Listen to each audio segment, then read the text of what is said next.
The Dominica Cancer Society is playing a major part in the observance of World Cancer Day today. And we want to bring the issue on the front burner. Very important issue, of course.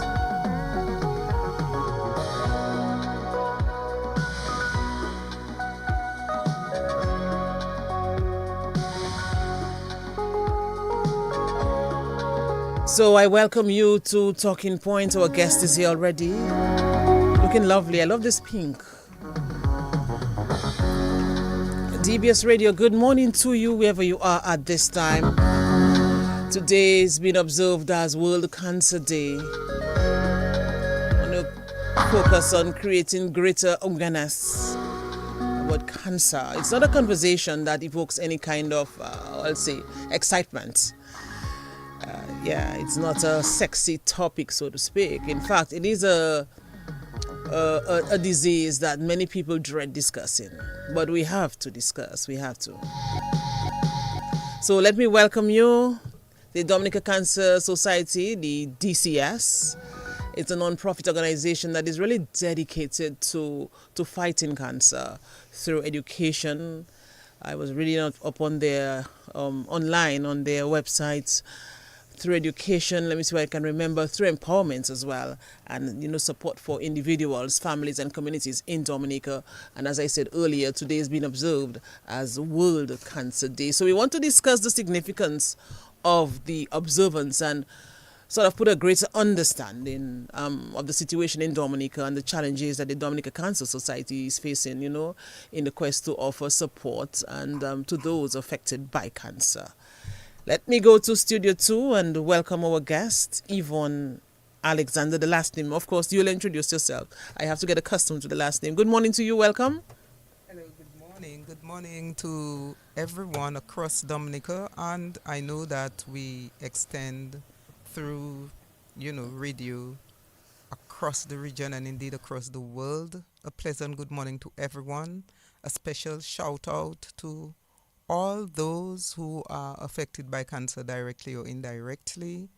For instance, today we have individuals who would be at the oncology clinic of the Dominica China Friendship Hospital receiving chemotherapy. They usually, chemotherapy day is Tuesdays, and we have hospital support team member or members who would be there supporting these individuals. So I want to say a very special good morning to all of them. In our midst are those who are struggling because of recurrences or late diagnosis, and they are in treatment. Very special good morning to you, and we continue to lift you all in prayer.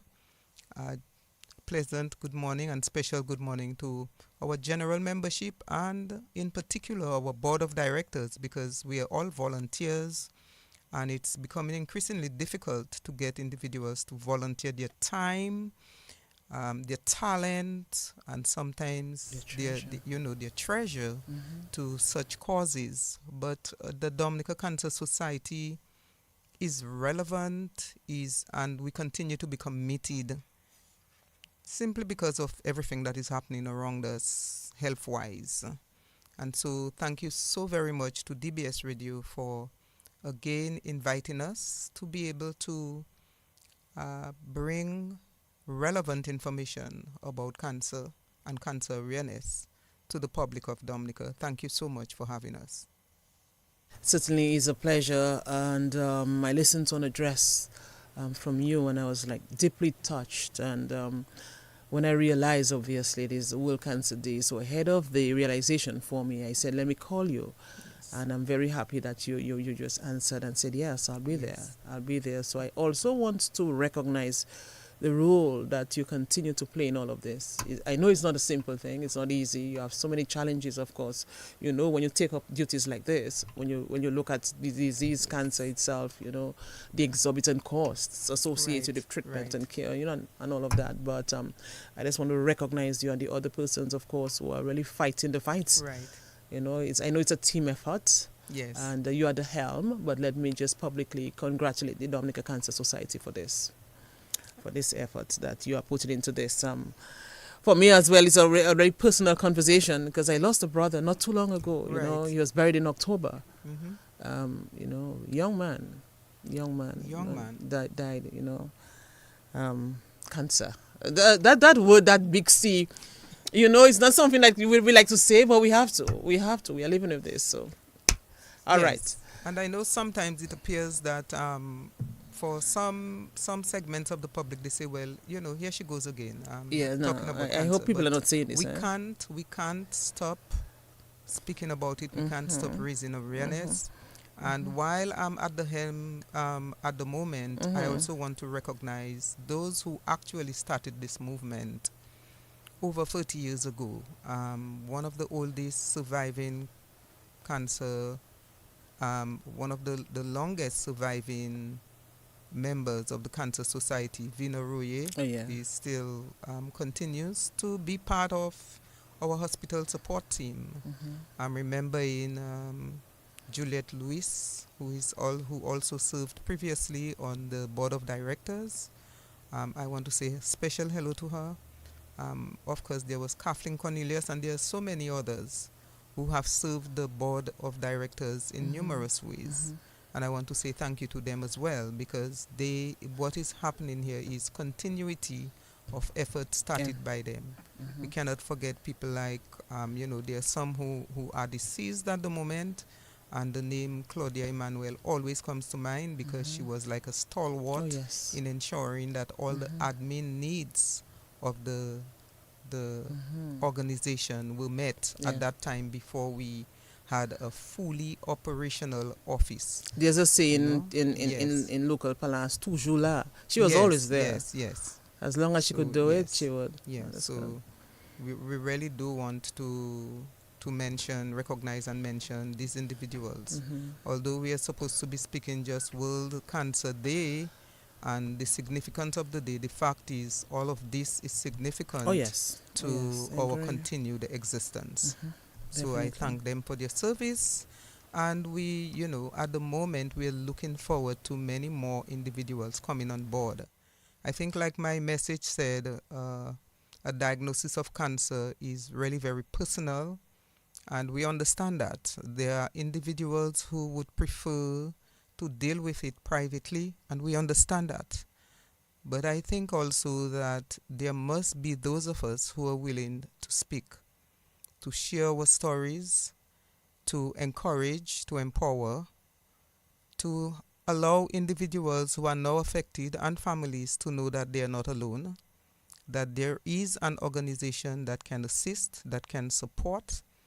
And to start with, I can say that our three main areas of focus is, number one, we mobilize financial resources simply because we recognize that for many individuals who are diagnosed with cancer, it's a challenge economically to meet the cost of treatment.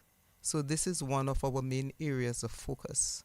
And this is why we are always really very pleased by the many individuals who are willing to continue to donate to this very worthy cause. We also do a lot of educating and advocating. We are here, we advocate on behalf of those who are affected. We educate as much as we possibly can.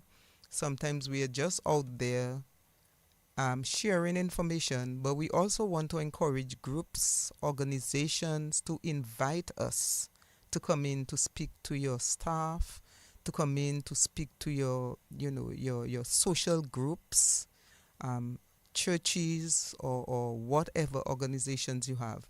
Invite us because cancer needs to be discussed.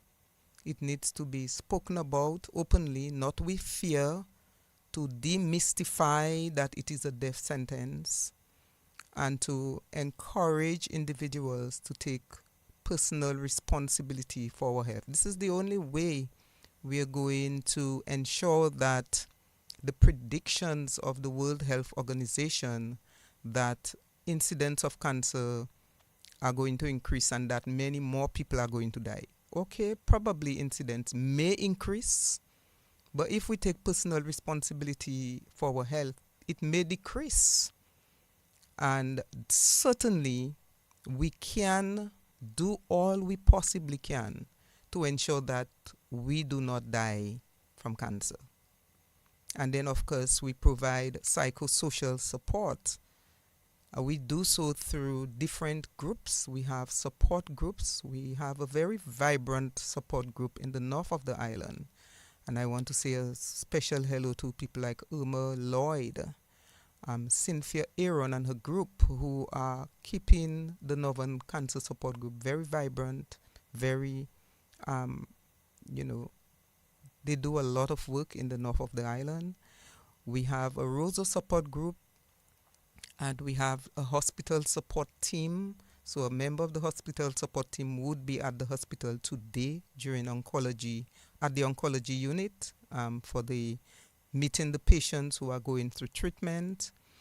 We have a men's support group. I was expected to be joined by Mr. Davis Slater, who coordinates that group, but unfortunately he has another engagement. So this is the reason he's not with us today, but members of the public would probably have heard from Davis, and we will continue to hear from Davis, because this men's support group is to encourage men who are affected by cancer to, number one, join the group, to number two, receive support, because members of the group includes medical doctors, individuals who have been affected by cancer, and who can support you, who can tell you what to expect, who can advise, who can, direct you, refer you to where you can get additional support other than what the men support group can provide.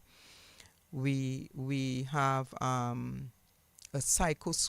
trained group of psychosocial supporters, over 30 individuals, some of them, around 15 of them in the north, and the other 16 odd ones in Roseau and the environs, trained in providing psychosocial support. So what we can do is, if there is someone diagnosed with cancer and probably family members or a friend not quite sure what to do, you can call the office of the Dominica Cancer Society.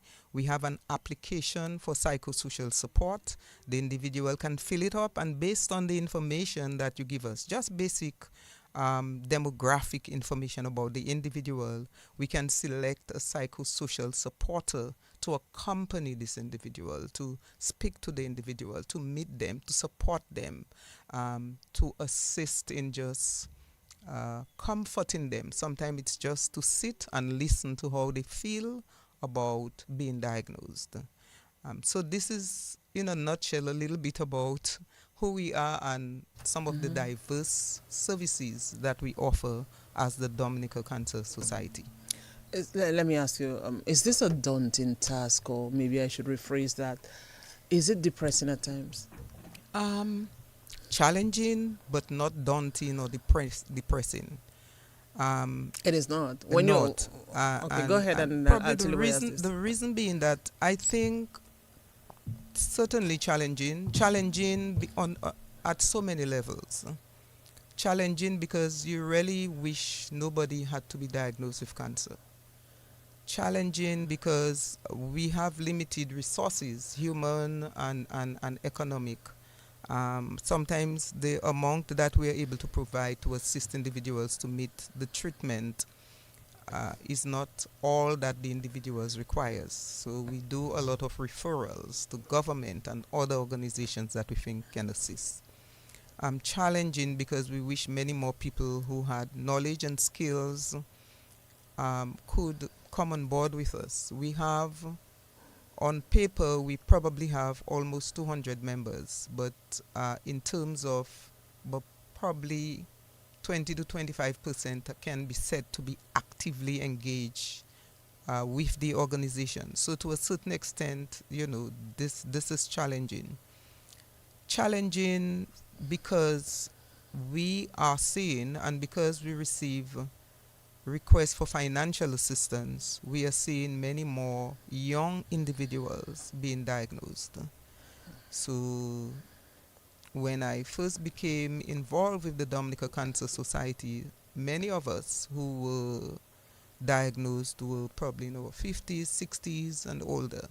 Now we are seeing 20-something-year-olds being diagnosed with breast cancer or other cancers, 30-something, 40-something. These individuals are young. This would not be the demographics that we would be saying to get screened for breast cancer. When you're in your 20s and 30s, you're not thinking breast cancer. But this is what we are now seeing. So this is becoming a challenge because for many of us, it's how do you deal with these young people? My personal cancer story is completely different from someone who is in their 20s or 30s. Completely different. And so it's a challenge. It's how can I make her relate to the fact that I have been there because I'm a survivor of breast cancer. It's different.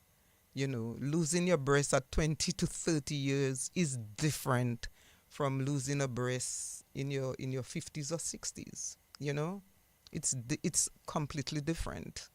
You know, so and that's why we haven't even spoken about the World Cancer Day theme and the fact that they speak about, you know, each experience is unique. You know, united in unique. Yes. But here's why I brought in these adjectives: challenging, not challenging, daunting, and depressing. So I was thinking, and as you mentioned earlier, I think you called Claudia's name. So I was thinking when I said depressing, for the society, for the team, that and especially support group, because you will have to see quite a few people, you know, just dying after a while from this disease. So that's why I asked if it's depressing at times. Depressing, yes, at that level as well. The number of some of the individuals who we lose are individuals who are actively engaged with the organization. Some members who would be at every activity. We actually lost a member Friday gone. You know, we would set up prayer vigil and all of that, but God's will be done. So yes, a challenge for the organization and for the membership that we have lost another member, that someone else has to come. And we wonder what else can be done and what more could have been done. You know, so yes, these type of challenges again, the grief of the loss of someone who you have gotten to know and love and appreciate. So yes, all of this encompasses what we go through, the challenges we go through. And I don't want people to think, oh well, I can't be in something like this where I'm going, because these are sometimes fun in between. The Dominica Cancer Society is also not just about grief and pain and loss and all of that. We also, when we talk psychosocial support, it also is about bringing a smile on your face. Yeah. I have seen some. I've seen the exercises, the class, the coming together. The Rosa support group meets every third Wednesday of the month. The bon temps sometimes. And sometimes it's a dancercise. You know, we dance together as a form of exercise, you know. So it's not, we have social activities. For instance, we commenced the observance of World Cancer Day with church activities. In the north, the Northern Cancer Support Group met at a church in the north and had their own celebrations. And those of us from Roseau got on a bus and we met in Laplane. And the reason for Laplane is not just going to worship in Laplane. It is about, as I told them, planting a seed. We would like to decentralize the Dominica Cancer Society and the services that we offer. And so we went to Laplane to worship at Laplane, yes, because we also painfully aware that for those of us who are surviving and thriving, we don't do this on our own. You know, it's by the grace and the mercy of God. And so because of that, our observance of World Cancer Awareness Day usually takes the form of a church activity. And in Portsmouth, following the church activity, we had breakfast together. We socialized. We spoke to the people. We invited those who were willing to be part of us to assist us in forming a support group in the East to come to breakfast with us. And so we sat and we spoke and we engaged, and we left there with some people applying for membership and some others committing to the formation of a support group in that area. And that for us is very important. Yeah. Yes. All right. Earlier on, you mentioned, of course, like a noted increase from what I'm getting, a noted increase in terms of the people being diagnosed. You mentioned young people, very young now. Yes. Let us look at the cost of cancer care. I know it's exorbitant. What should we concern ourselves with when you hear about cancer care and, treatment and all of that? And cancer care is about the treatment, but it's also about the emotional well-being of the individual. It's also about sometimes someone who receives the diagnosis is uncertain what to do, who to turn to, and all of that. So for us, it's about, we know economically we are all challenged, but we are encouraging those who can to have health insurance. Sometimes health insurance is not even enough because depending on the type of cancer, it's very costly. So you can utilize all that the insurance can provide and may still turn to the Dominica Cancer Society for assistance, financial assistance. Importantly, we do not want anyone to be diagnosed and think, well, I'm not going to do anything because I know the cost of treatment is exorbitant. We are there to support you, and if it requires a referral to some other place where you can get additional financial support, we can do that. We can advise. We can provide that. Importantly, you receive the emotional support, which is part of providing the care.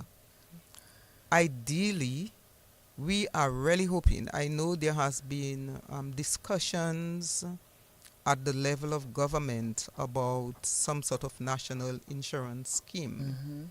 I think some sort of national health insurance scheme is going to be absolutely necessary because we have an application for financial assistance form that individuals have to complete.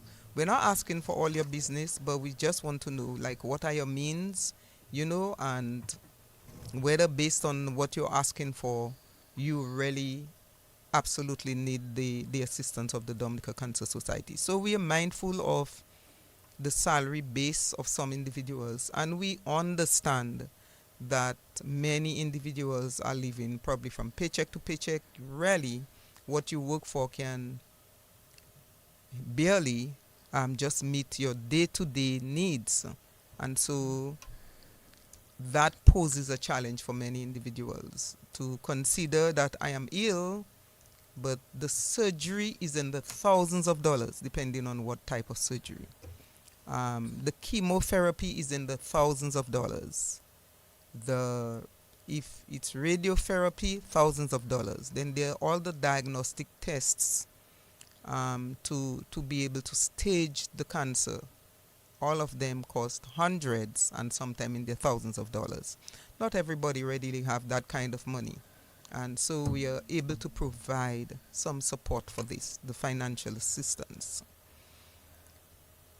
But what we would want, that's why we encourage more than anything, because we, from where we sit, we also observe that those who are diagnosed late, it is much more costlier for them to meet the cost of treatment. That treatment is going to cost more. The later you are diagnosed, the more your treatment is going to cost, the more pain and suffering you're going to be in, the more trauma you're going to experience. And this is why a lot of our education focuses on, please get screened. Please, number one, live a healthy lifestyle. Try to live, eat, drink, and navigate through life in as healthy as you possibly can. Try to do that at the very least. Try to live as healthy as you possibly can. For some, it will mean looking at the things you eat, the way you eat. For some, it will mean how active are you? Do you even just walking, you know? And how healthy do you eat? In this day and age, we do still have individuals who sometimes might eat for the entire week without having a portion of vegetables. It's important that the more natural you can eat, the healthier you are going to be. It doesn't say that you're going to be, because you eat naturally, you may not be diagnosed. But what it says is your body is going to be in a much better shape, to withstand any kind of treatment. Activities, we have gotten we are very sedentary. Once we have a phone and www dot, the World Wide Web, we can get carried away and preoccupied with just being online, and sometimes probably hardly leave our homes. In Dominica, we are very lucky that we have a lot of hills and different places where we can walk. Take a walk. Be physically active. You don't necessarily have to have a gym membership, but try to be active. Screening is important. Screening is important. Whether or not we speak about family history, screening is important. And not self-diagnosing. There are too many individuals who may feel some level of discomfort in whatever part of the body and decide that they're self-diagnosing. No, get it checked.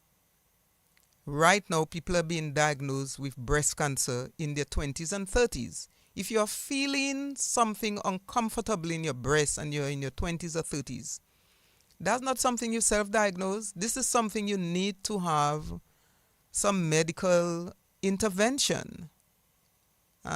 So among the concerns and the major concerns is, even while we are seeing the younger age groups, we are also seeing some of these younger age groups being diagnosed with advanced stages of cancer. In the case of women, it is still breast cancer is one of the highest prevalence of cancers among women. In the case of the men, prostate cancer. Men in their early 40s are being diagnosed with prostate cancer. So if they did not get screened, by the time and they get diagnosed in their 50s, it would be in a much more advanced stage. And so we emphasize healthy lifestyle, yes, but get screened. There is nothing that prevents each and every one of us from deciding that once a year, the same way you celebrate your birthday and other annual events, anniversaries, just, decide that you're going to do a complete medical screening as part of your lifestyle once a year,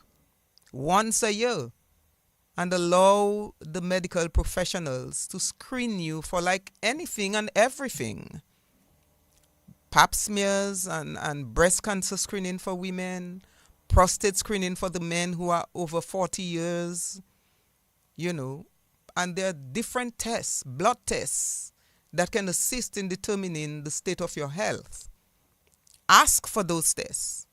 Don't wait until you feel ill or you feel a symptom or an extreme symptom, a recurring symptom, to decide that, okay, then, oh my, I really can't get out of bed this morning. Let me go to the doctor. No, it's too late. Just have, this,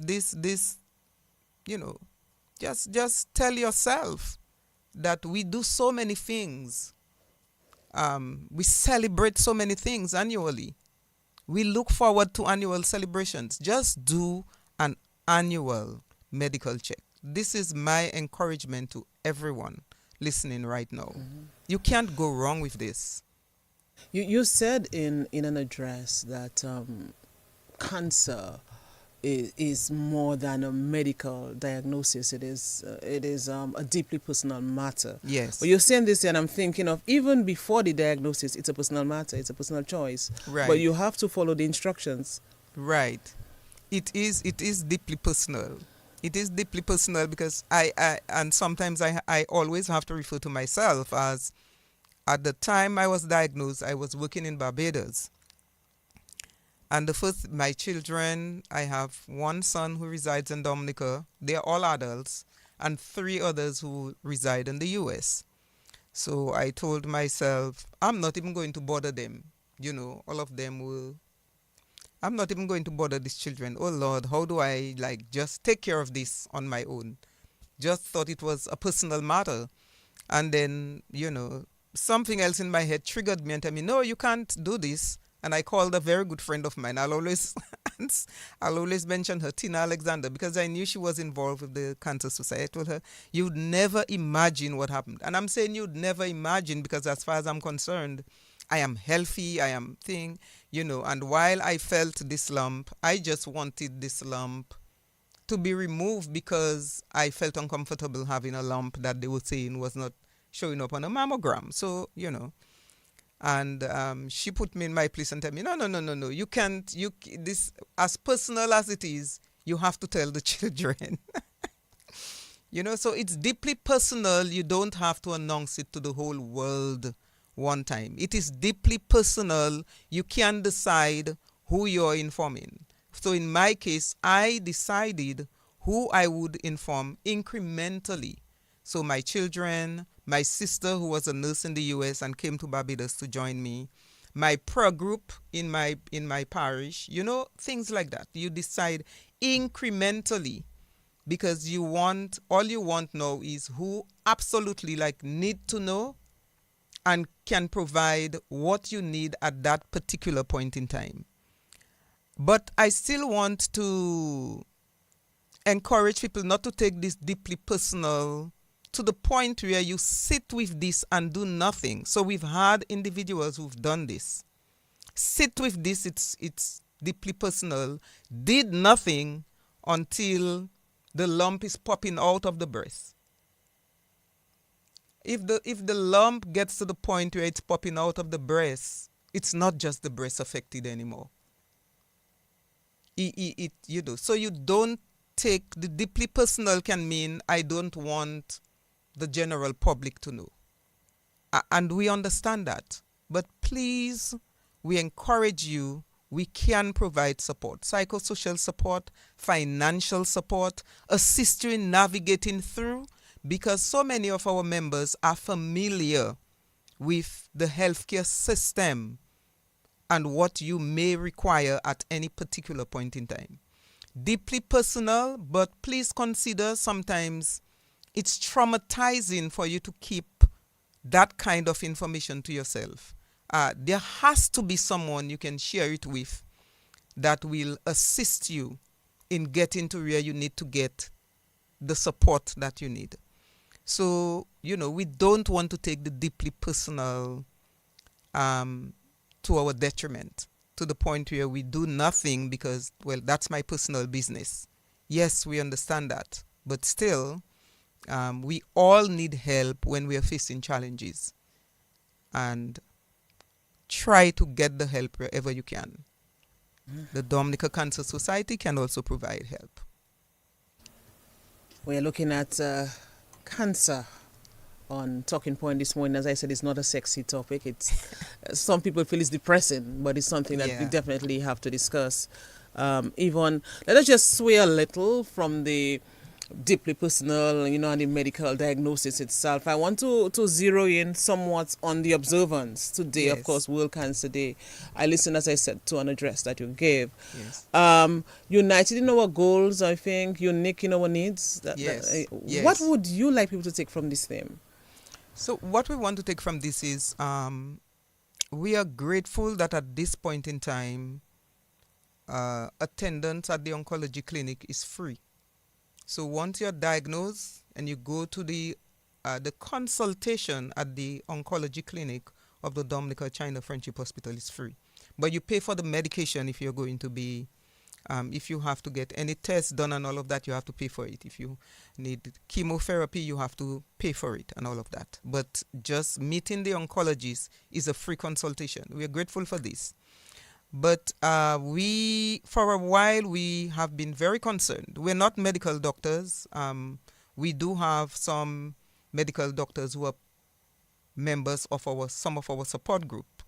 But as individuals who've been diagnosed, some of us, and as individuals who we talk, we exchange ideas, we speak about some of the medications that we've been on. We have a sense of certain medications that poses a lot of health challenges while it's trying to heal your cancer. We speak about those things. Some of us who've been diagnosed. So you say that, like, whilst it's healing the cancer, it may be affecting another organ or something else in the body. So the uniqueness speaks to every cancer is different. Even the breast cancers are different. You have the hormone receptor positive, hormone receptor negative. Even the staging, what stage are you at? How advanced is your cancer? Every cancer is different.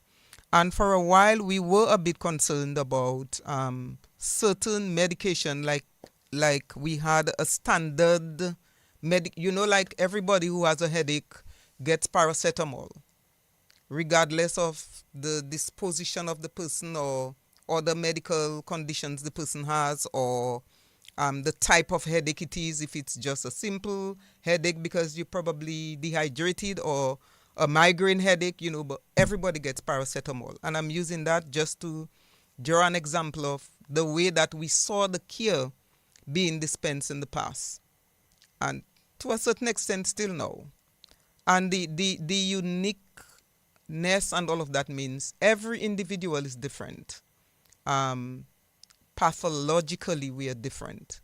And the fact that we think the care needs to be a little more personal. The treatment needs to be a little more personal. Some countries speak about targeted therapy. Not trying to contaminate your whole house because you saw one roach in the kitchen. That kind of thing. To what extent we see we prescribe care for a particular individual as opposed to thinking that a one-size-fits-all kind of care regime. The uniquely personal. Also we have had conversations and discussions among individuals affected by cancer about the fact that they may have tried to ask a question or say that they didn't like a particular thing because it made them feel a particular way, and then the response of probably the provider is, well, that's what you get, kind of response. That we think we have to be careful about that we have to listen to what the individual is saying. Yes, the person is a patient, and yes, you may be the nurse, but this is an individual that should have a say. Not that we know necessarily, that can be advised, about, well, your option might be. Sometimes you don't get a sense that you have options. That that's what, and that's it, and that's it. That kind of thing. And we think this year's theme, and the theme is going to be for the next 3 years, is to ask us to go back to the drawing board. The treatment should really not be a one-size-fits-all. There was a particular hormone treatment, hormone therapy. It's a pill. Some individuals are given the pill, and it's like a standard, irrespective of who, a pill a day for the next 5 years. So every day you have to pop this pill. But this pill side effects is so terrible. You wonder, it affects your standard of living so much. It affects your joints and all of that. You wonder, is it worth me being on this. And why should everybody have it for 5 years? Wow. Who So you're says saying some- essentially that you have to treat every situation on its own merits. on its it's own not a merit, one size fits all. differently. It's not a one size fits all. It's not the same strength of chemo for everybody. It's not the same number of years or number of cycles of treatment for everybody. It's not everybody must have radiation. You know, let us be a little more personal in the care. I know it may be asking a lot, but I think incrementally we can get to there where we look at the individual and the needs of that particular individual. I like what you're saying. I don't think it's asking Yeah. a lot. I mean, It cannot it's- be it's- that there may be somebody who's diagnosed who may be diabetic, Right. who You may have be other ailments. hypertensive. Yes. It cannot be it's a one size I treatment, agree. because next thing you know, I agree. the person who is diabetic dies before treatment is completed. You know, that kind of thing. So this is part of what the theme is asking for, and this is part of what we hope to and continue to discuss with those who provide care.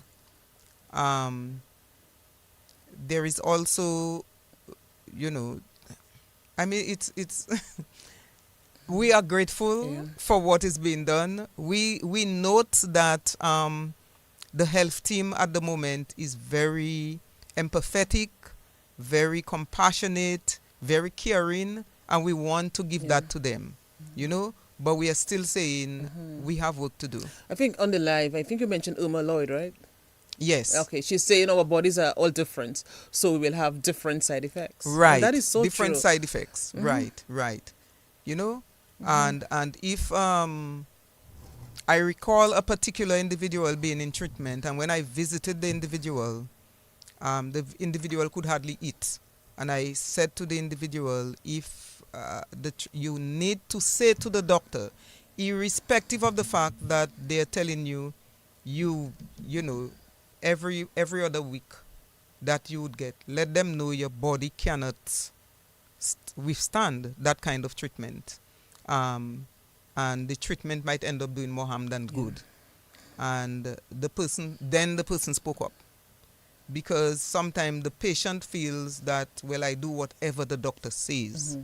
So also an appeal to patients, if you're not feeling well, if you're feeling unwell, and the doctors do encourage to say you're feeling unwell, but still you feel this treatment is going to save my life, this is between my life, you know, and so you go ahead with it, notwithstanding the But adverse couldn't it effect. be though that, I mean, when person hear cancer, so you're diagnosed with cancer, you already have the notion that you'll not be feeling well. You're not going to be feeling well. Yes. So it could be, yes, someone may not be Yes. feeling well and not want to tell that to the doctor. But own up that But- you're not feeling yeah, well. yeah. Let the doctor know you're not feeling well. The side effects are going to be different.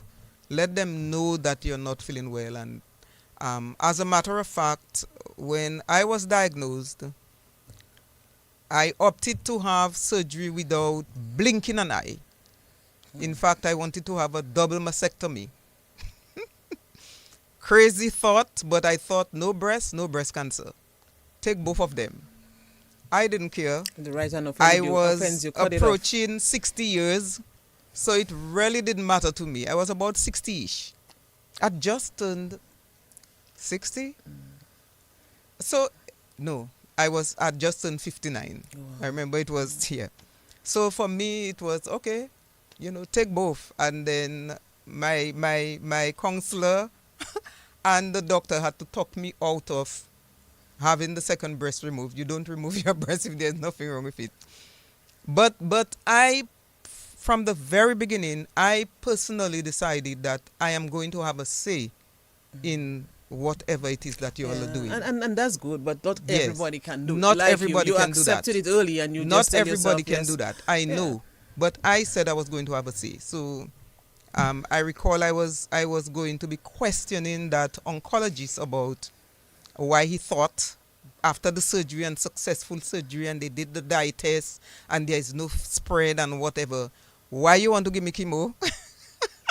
I was, you know, I made up my mind that I was going to have the discussion with him. You have to convince me about why you think I need to have chemo. And interestingly, the oncologist told me, it would be a waste of time giving you chemo. I think we got everything, and you will be okay on just hormone therapy, is this little pill that you take for how many years? I think he put me on it for about 3 years. I made it to about 2.5 years, but it was it was affecting me so badly. Okay. I had to make a decision to, at some stage, stop. But by the time I stopped, due to my follow-ups, I was already being told, based on my test results, because you do this different blood tests every year called tumor markers, that I was okay, I was in the clear. Wow. Yvonne, you have a powerful story. I mean, I've spoken Thank to you God. already. You have been on talking point several this is times. going to be 10 years. Wow. This year is going to be 10 years. I am so grateful to God. I'm so grateful to God. I take nothing for granted. I eat as clean as I possibly can. I live as healthy as I possibly can. Yeah. I do not take anything for granted. I know it's by the grace of God. Wow. And I'm just extremely grateful, because the year I was diagnosed, 2015, I too thought, okay, it's a death sentence. Oh my God, you mean to tell me I'm about to get to retirement age and I'm going to die? So I too had those thoughts that it's a death sentence, but it is not.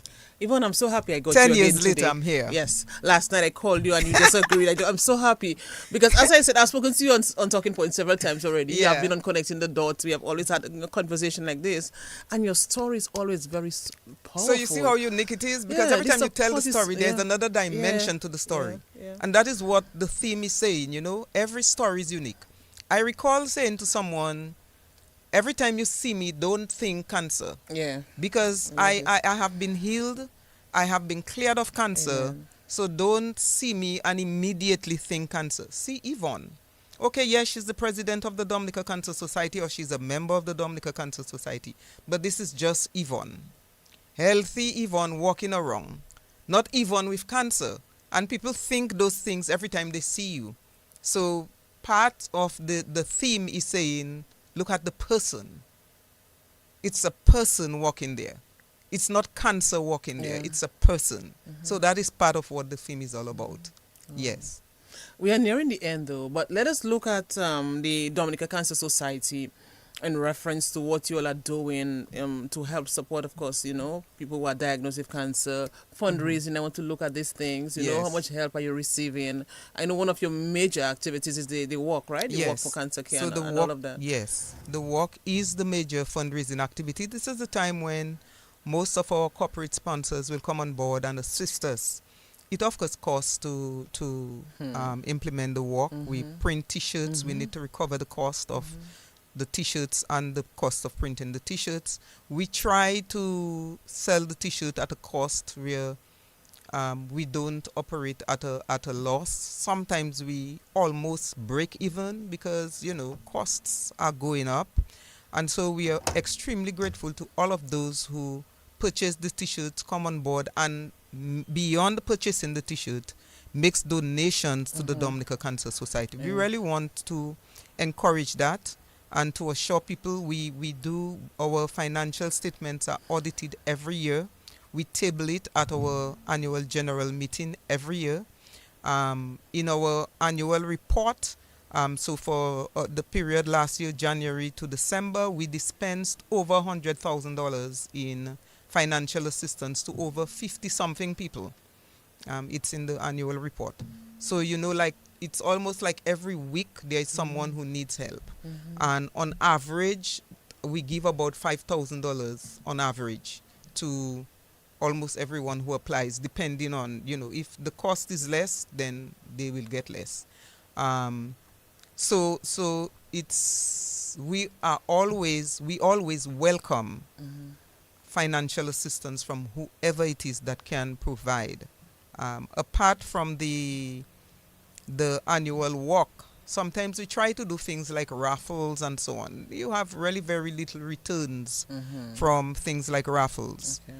We try to do things like the pro-breakfast. It's also not a lot of returns from things like the pro-breakfast. But again, it's an opportunity to socialize, to raise awareness, and most of our activities are more than just um, raising funds. It's also about raising awareness. So our T-shirts, so the message is on the T-shirt, Yeah. encouraging people to early detection saves lives, encourages people to get screened. Yeah, very good ventures, though, but a lot of them are costly. And Right. if you have a So, pre-breakfast, of course, you have right. to prepare breakfast. You have to Right. get, cutlery and all of that. Yes. And So we plates and all of encourage, that. we just want to But- encourage the public to continue to support, yes. the Dominica Yeah. Cancer Society. And Yeah. if you feel, like everything costs, we need flyers and brochures and things like that. It costs to do those things. If ads, to advertise Yeah. certain things, even Yeah. advertising on social media, it costs. And even like a program Yes. like this, I mean, I'm not Right. charging you for It this. costs, right. But, even so appearing we on... want to yeah. encourage people to like something like this to sponsor, a radio program. Yeah. Probably one of the corporate sponsors, someone who has the means can decide, okay, once a month I'm going to sponsor a program Yeah. for the Dominica Cancer Society on DBS Radio. We would welcome this. We really would welcome this. So again, I'm appealing. So apart from your financial support to assist those in need to meet the cost of cancer treatment, we also need support for the for educational programs, because I think the more we can speak, the more we can spread the information of encouraging people to get screened, to live healthy lifestyles, giving people a sense of what the cancer situation is in Dominica. I think the better we will all be for it. So if there is a sponsor out there listening, sponsor a program on DBS Radio. And I was just thinking as well, Yvonne, you also need support for the children who lost their mothers in a very, very young age. So what we've had is we have a youth arm. So the Dominica Cancer Society had a youth arm, and the focus of the youth arm was to look out for these children, to provide support for them. Sometimes homework support, just speak with them, get them together and speak with them. Provide, we called it a scholarship, but it was really just a little grant, an annual grant to assist them in purchasing some of their school supplies. So we've done that over the years. We did not do so last year. We normally do it around August, because even that group, it's a challenge getting the children to continue to, like, I think some of the individuals who were members, they have become adults. They are engaged. Some are overseas studying. They are in the world of work. And so, but we want to inform the general public that that group exists. Our vision was to have little groups in most of the schools, so that the children of individuals affected by cancer could be supported, We're still hopeful that we can continue with our youth arm. So again, yes, that too was another avenue for providing support. Yeah. Yvonne, I really wish we had more time. I could just, sit and talk to you and even open up the lines and take calls. I'm hoping we can do that again soon. And we don't necessarily have to wait for when it's World Cancer Day, Right. Or when something happens for us to, place focus on this. So we'll see what we can do. But let me just give you the opportunity in terms of your closing remarks. What would you really like to say as we end this discussion? Okay. So again, I want to thank DBS for the opportunity. As I said, today is World Cancer Awareness Day. It's observed globally on the 4th of February, so countries across the globe will have different activities. What I want to do is really encourage Dominicans to not just listen and think, oh, what she's saying makes sense, but to actually take action. If you're just an ordinary member of the public, just take action. Some of your action may be make a commitment to getting an annual examination and being screened. Your lifestyle, the way you live, the things you eat, the things you drink, consider these and make the necessary changes. And also to request support for individuals affected by cancer. I also want to encourage those who are dealing directly with cancer to not feel that they are alone, that there exists a organization, the Dominica Cancer Society. We are based at 30 McIntyre Lane, Goodwill. You can come to us. Our telephone number 440-8801. Call us. We can provide financial support, psychosocial support for whatever it is, whatever type of support you may require. We may be able to refer you. You do not have to be alone with cancer. And for those of us who are in the know, let's have those discussions among our friends, among our families, encouraging each other to stay healthy, to get screened. Really and truly, it is through early detection that you can survive a cancer diagnosis. Thank you very much. Thank and you. God bless us. Thank you, Yvonne. It was really a pleasure speaking with you for the past hour. And you're a source of strength, inspiration as well. So keep up the fight. Thank you. With the other members, of course, as we said from the onset, it's a team effort. And so much can happen when we decide to come together. All the best to you. Thank you. And just give us the theme again as we end, the theme for the World Cancer Day. United by Unique. All right. Take care. Bye-bye. And that's where we end Talking Points for this morning as we focus on World Cancer Day. But not just that, what the Dominica Cancer Society is doing.